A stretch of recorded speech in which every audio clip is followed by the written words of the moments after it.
Bismillahirrahmanirrahim.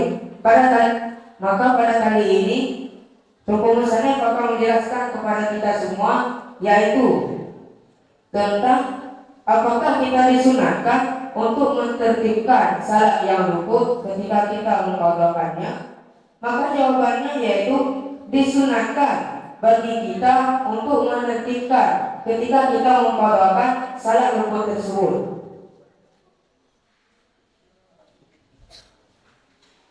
Seperti contoh, kita tidur dari jam 5 sampai jam 3 siang.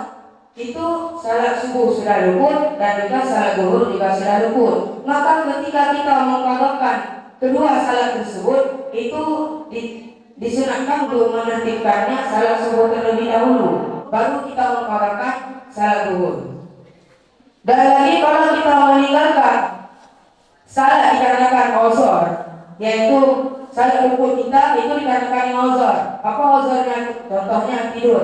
Maka itu disunahkan bagi kita untuk mendahulukan salat yang luput terlebih dahulu daripada salat yang hadir.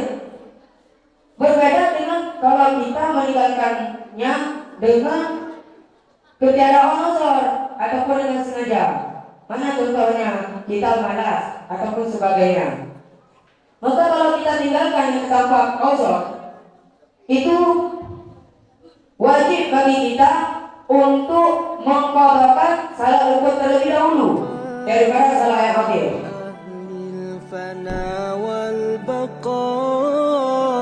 من كل سوء